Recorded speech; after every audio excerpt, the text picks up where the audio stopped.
こんにちは、吉田です。新宿行ってですね、ニコンの ZFC 触ってきました。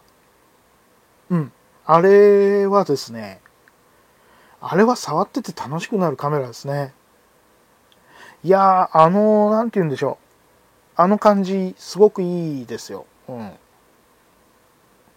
だから、欲しくなりますよね。あれなんていうかね、結構面白いなと思ったのは、結構やっぱりダイヤルが操作系として、本当に中心に来てる感じなので、変な話、フィルムカメラ始めてみたいけど、自分でその辺決めて動かすのってどうなのかがわかんないっていうような、なんというか、フィルムの出し入れとね、フィルムを使った絵っていうのは体験できないですけど、操作感としての、ダイヤルをメインにした、決め方、使い方は、なんかあれで、なんか体験できちゃうなっていう気がします。だから、なんて言うんだろう。結構そのサービスの人も言ってましたけど、割とその、写真に対してのエントリーとしてのカメラと、逆に、もうある程度撮り慣れてる人が、これいいねって言って、これ楽しいねって言って買いたいっていうケースと、その、両方が、なんか、興味持ってくれる人の中にいるっておっしゃってたので、そうだろうなと思って、いいだろうなと思って。なんか逆にだから初心者にお任せじゃない。初心者におすすめしやすいカメラになってるなっていう気がしました。はい。で、やっぱりね、28mm をつけた時のビジュアルがすごくいいですね。ニコンでシルバー京都もいいんですよ。シルバー京都もいいんだけど、またシルバーのさ、ズームがさ、もうなんというか、あれですよ。FM3A の時に出てた、それこそ 45mm の雰囲気にすごい近いから、なんかあれをつけた時の佇まいも結構いいですよね。あれもね、可愛いんですよ。だからあれ外側だけじゃなくて、前面もね、シルバーになってたらね、結構可愛かったと思うんだよなっていうのがね、個人的に思うところですよね。あれいいなあれはね、どっちを買っても楽しいですよね。どっちを買っても楽しい。見た目が楽しいから、まず、可愛くて。で、ペンタプリズムのところに革が貼ってあるのも、もう FM2 のデザイン、ニコンっぽいなって感じるデザインだし、あれはね、いいっすよ。あれはいいっすよ。28mm をつけた時の、28mm、スペシャルエディションのクラシックなデザインの方が出てきたじゃないですか。あれちゃんとローレットのゴム変えてるんですよね。ローレットのゴムがちゃんとAI レンズ、AIS レンズの細かい長方形のローレット、ピントリングね、のローレットに変わってて、それもね、いいしね、なんというかね、いいですよ。いや、で、個人的にその時に言っちゃったのは、あれです。ニコンのそのサービスの方もいらっしゃったんですけど、40mm の方もこのルックスで出してほしいなっていう。そうすると 28mm と 40mm で、もうその2本で取り歩きたくなりますよね。その2本で取り歩きたくなっちゃうから、もうその2本出してくんないかなっていう気持ちになるわけですよ。ダメかなダメかな。そう、その2本がね、あるっていうのがね、本当はすごくいいよなって思ってます。いや、いいっすよ、あれは。ああ。で、28mm の、そのスペシャルエディションの単品販売が、どこかのヨドバシさんの張り紙で見たのかな、10月ってなってたんですよね。っていうことはですよ、スペシャルエディションが10月っていうことは 28mm、40mm のその標準デザインのやつ、 Z デザインのやつは9月ぐらいに出るでしょ。だって10月に 28mm のそのスペシャルエディションが出ちゃったら、みんな 28mm 欲しい人そっち買っちゃうから、標準のやつはもうちょっと早めに出すと思うんですよね。で、多分9月だと思うんですよ。個人的には。夏が終わった頃。本当は夏休み中とか、本当はお盆前とかに、ね、あったら、本当はいいから、本当は7月後半とかに販売スタートしてほしいですけど、でもどうなんだろうなっていう感じもするので、そうするとまあ、逆に8月後半になってきちゃったら、ね、ちょっともうボーナスからも時間がいっちゃうし、で、大体7月末はそれこそその本命 ZFC の販売が始まりますから、そこで一部の人は 28mm セットで買えるわけですよね。で、それがあるので、その頃にまあ標準の28、40は販売されないでしょう。で、そこから1ヶ月だとボーナス終わってこのタイミングに販売かってなっちゃうので、多分それもないでしょう。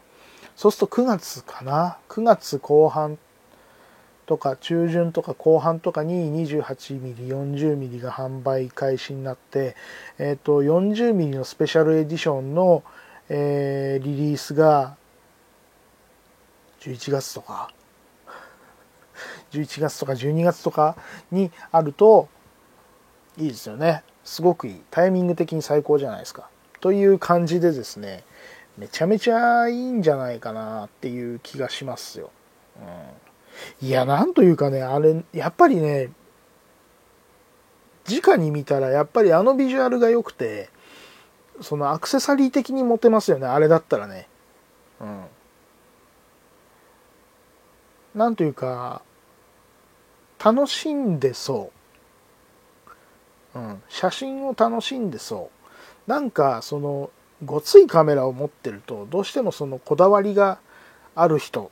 よく言えばこだわりがある人。なんていうか、悪く言うとそのマニアックで偏屈な人っていう風に見られがちだと思うんですけど、その感じがパッと見であまりない。なんというか、だから受け入れられやすい気はします。なんとも。だその辺がいいところかなって思いますね。で、操作感なんですけど、結構いいのは、割とダイヤルかっちり感あって回しやすいのと、あと不用意に回らないので、すごくいいですね。で、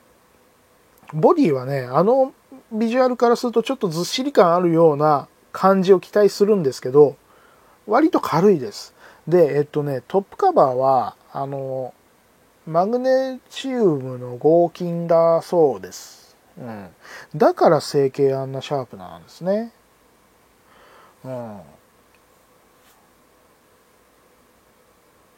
なので、すごくね、軽いです。金属筐体で、かつ軽いので、すごくいい。だから、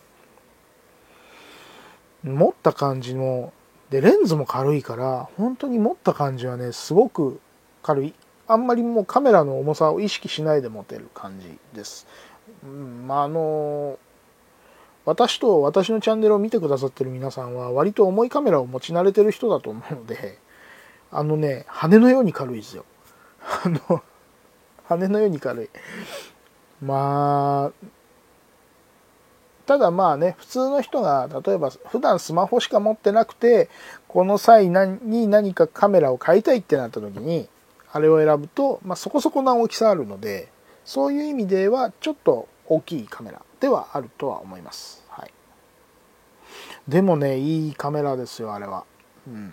持ってて楽しいからね。持ってて楽しいのがいいです。はい。で、基本的にダイヤル系の UI が加わった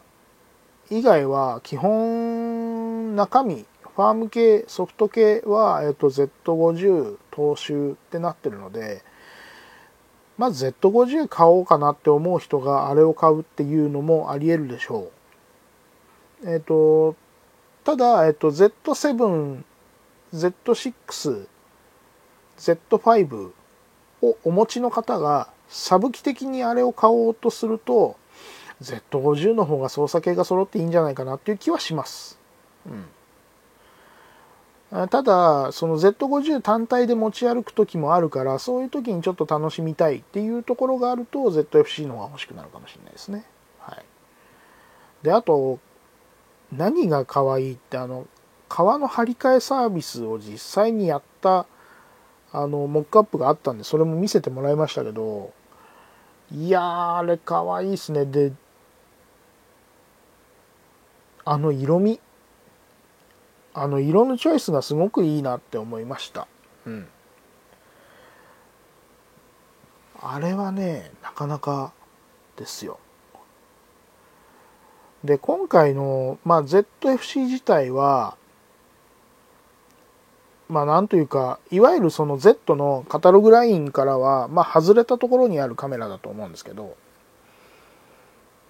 それで、逆に言うと、あそこまで、ちゃんとこだわってるっていうのが、メーカーとして真っ当なこだわりをしているっていうのが、すごく好感が持てるというかですね、好感が持てるってなかなか生意気な言い方ですけど、一言で言ってニコン変わったなっていう感じもしました。なんというかですね、本当になんていうか、ニコンのどの辺が好かれてるっていうのをちゃんと見るようになったなっていう気がしました。で、多分そういう風になるところの一端が、ニュースであったんですが、2020年11月頃のニュースだったかな。ニコン組織改編っていうところで、デザイン部門を社長直轄にしたと